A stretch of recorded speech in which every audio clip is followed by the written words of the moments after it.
So in this week's video, I'm sharing how to leave a toxic relationship even when you're not ready, because there are things you can do to start your healing now. But first, if you're new, my name's Michelle Ferris. I'm a psychotherapist and I love helping people create relationships that work. So the first thing you need to do to begin the process of leaving a toxic relationship is you need to assess where you're at right now. And I want you to give it a percentage. I ask my clients all the time, how ready are you to leave this relationship? Most people say, 50%, 80%, I'm almost there, I'm maybe 90.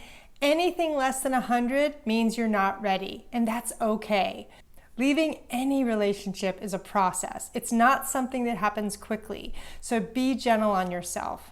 And if you've ever had trouble leaving a toxic relationship, say ditto in the comments because I'm right there with you. It is absolutely a process. So the next thing you need to do is you need to assess how much this relationship is actually working for you rather than against you. And there are 3 questions I'm going to have you ask yourself in order to determine that. Because people don't leave a toxic relationship until the pain gets greater than the fear of leaving. And that's just part of the process. So the first question is, does this person care at all about your feelings, and do they show that? Number 2, does the relationship have at least some measure of give and take? So it's not just you giving all the time, you are actually getting something out of it. And the third question is this person willing to look at their part in the relationship and how their own behavior is contributing to it? Now, if these answers are all a yes, then I think you have a shot. As long as there isn't any other issues of abuse going on, that's a good sign. But if all of these are no, then you're likely in a toxic relationship, because these are key signs of a toxic relationship. So the next thing to do for how to leave a toxic relationship even when you're not ready is I want you to practice separating your energy from theirs.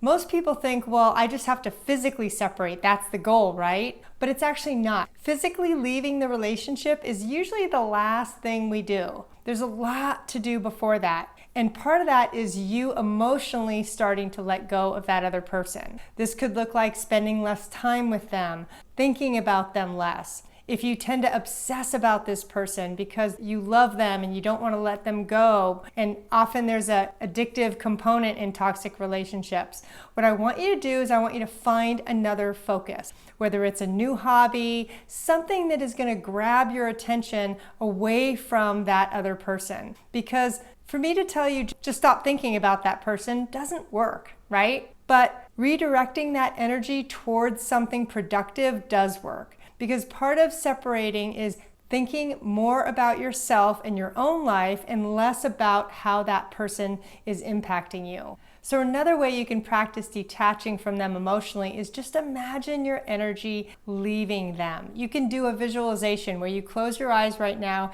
and just imagine that person going farther and farther away from you. Doesn't mean you don't care about them and you don't want them in your life, but you don't need them right next to you psychologically every minute of every day. That's not healthy.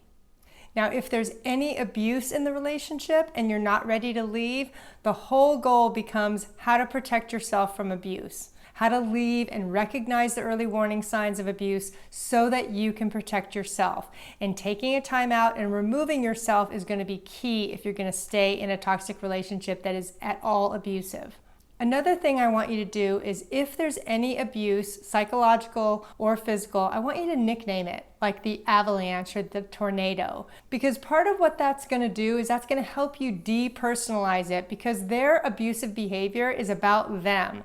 So if you can label it, oh, there's the avalanche or there's the tornado coming, that's going to help you not take it personally, because part of leaving a toxic relationship is to know that you deserve better, and you absolutely do. So another thing I want you to do is I want you to get back to your own life. If you haven't seen family or friends in a while, reconnect. Maybe apologize for being missing in action for a while due to the relationship. But getting back to your own life, your own hobbies is really key, because that's going to help you get back to feeling independent. And that's going to help you eventually be able to leave a toxic relationship. The last step I want you to do is I don't want you to beat yourself up for staying. Many people take several weeks, months, or even years to leave a toxic relationship because it's scary. You might have lots of fears of, if I leave this person, I'm going to be alone, or nobody else is going to want me, or that's what my partner has been telling me, which is honestly part of the abuse that you need to recognize, because beating yourself up for staying isn't helping anything. Instead, I really want you to love yourself through this, because being in a toxic relationship is really painful. And beating yourself up is just not something you need to be doing. Now, the next step I want you to do is go get my relationship checklists. That's going to actually help you assess the quality of your relationships even deeper. Thanks so much.